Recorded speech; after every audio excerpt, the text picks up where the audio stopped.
In today's episode, we'll address why you should be aware of your talk to listen ratio if you expect to build a winning team.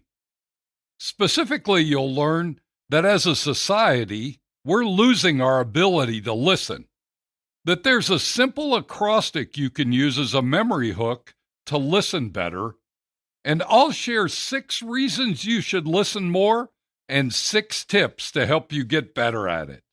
Let's get into it. Welcome to Why Business Teams Fail and How to Avoid It, a show helping small business owners build a radically engaged team that can run the business without you so you can remove the stress from owning a business and enjoy the freedom you deserve. Now, here's your host, Rich Allen. Here's my question for you this week. How would you rate yourself on your talk to listen ratio? I've got a hypothesis. It goes something like this.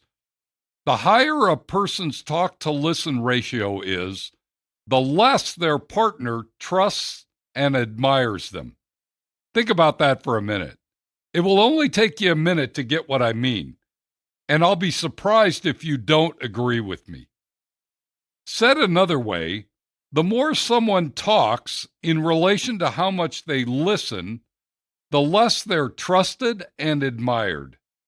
It's not that this is a surprise or a new revelation, but why then is it such a big problem in our business and in our personal lives for that matter? Look, I'm the one doing this podcast, and I know I find myself on the wrong side of this important ratio from time to time. If you don't believe me, just ask my wife. She'll confirm it for you. Seriously, when I think of some of the best leaders I know, they have a talk to listen ratio that leans heavily to the listen side of things, which is why I think it's an important question for any and every business owner to be mindful of. In fact, this very topic came to my attention just a couple of weeks ago from a young professional employee I know well. We were having a conversation about her job, and I asked how things were with her new manager. She rolled her eyes and shared with me a frustrating story about a recent performance review discussion she had with her new manager. Since she was relatively new to this team, he scheduled an informal performance discussion to review her progress 90 days into her new assignment. She went into the meeting with high expectations. All feedback from customers, team members, and other senior leaders was positive, and she was learning the ropes quickly. She shared that as she sat down for her one-to-one meeting to discuss her performance, he began talking, and he did not stop talking for the next 30 minutes. Every now and then she would make a comment or try to add a thought, but he quickly regained his position as a speaker and would not share the stage.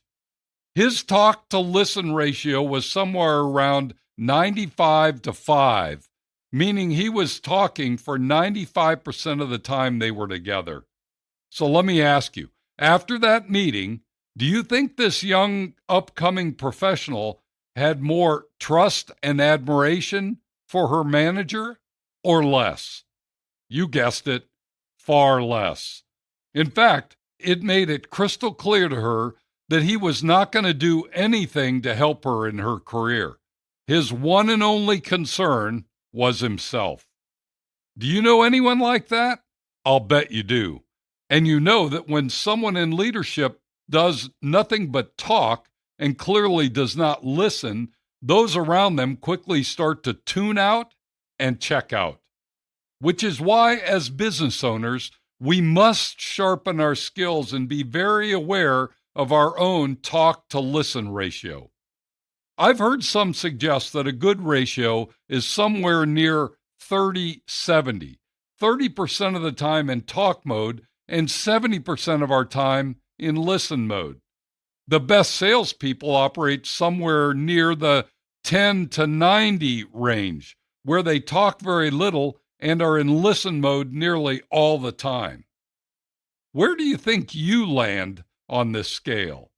If you don't know, you might want to ask a few of your team members. They'll be honest with you, And if they aren't, just ask your spouse and you'll get the straight up answer you need.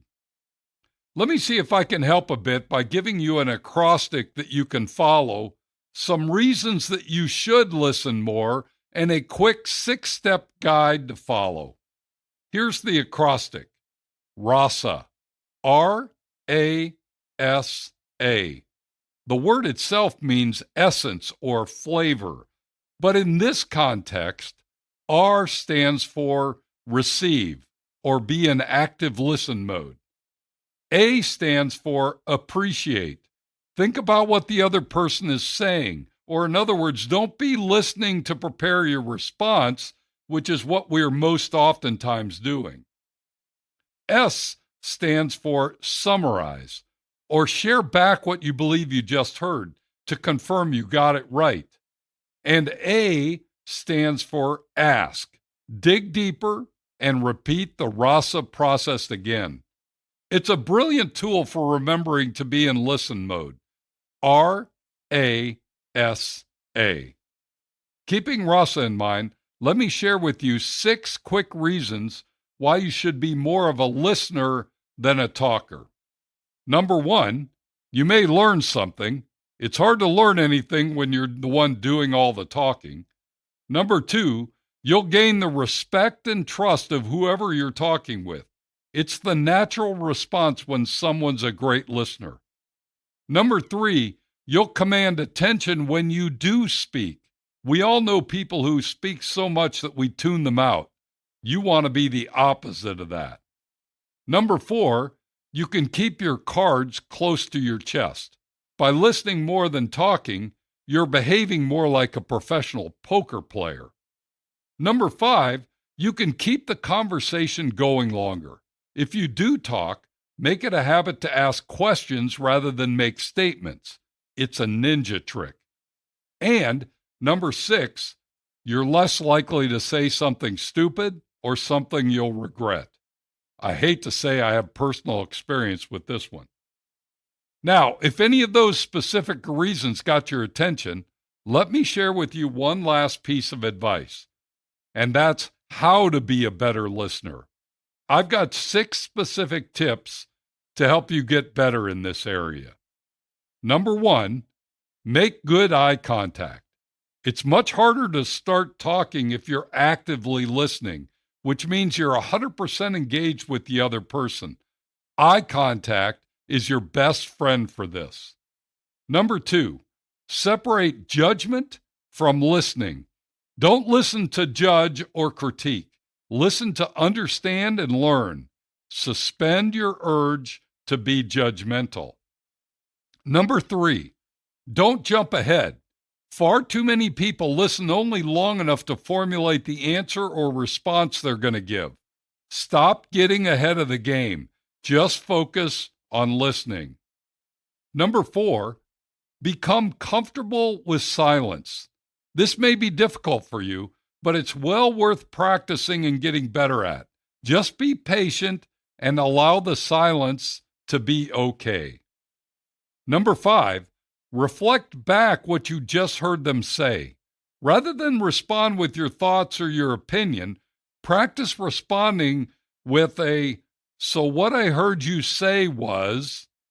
It allows your partner to gather their thoughts and perhaps clarify something you didn't hear correctly. Reflecting is the true sign that you're really listening. And number 6, ask for clarity. Far too often our response is based on what we think we heard rather than what was actually said. Has this ever happened to you? A great way to overcome that is to simply ask, "Could you repeat that, please? I want to be sure I heard it right." I hope these tips are helpful. We can all get better in this area, and if we want to provide great leadership to our team, we must get better in this area. I like how someone said it to me recently. The person who talks the most leaves feeling the best, but the person who talks the least leaves with the most insight. As business owners, trying to build and nurture a winning team, you should make your team members feel the best and you should come away from every encounter with the most insight. As we wrap up today's podcast, let me leave you with these simple thoughts on your talk-to-listen ratio. Number 1, listening is a trust-building exercise. Number 2, your job is to make your team members feel heard.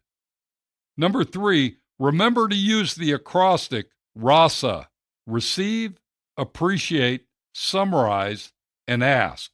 And number 4, if you're doing all the talking, you're not learning anything. If you'd like some additional support in this area or want to tap into our free resources, simply go to my website, www.tourtoprofit.com. You'll find everything you need there. Thanks for joining me today. Be sure to tune in next week when we're going to discuss 5 ways to help your team take responsibility for their personal development. You won't want to miss it. Now, go make it a great week, and whatever you do, ride hard. Thank you for listening to Why Business Teams Fail and How to Avoid It. Make sure to like, subscribe, and tell your friends so you don't ever miss an episode. Now go make it a great week, and whatever you do, ride hard.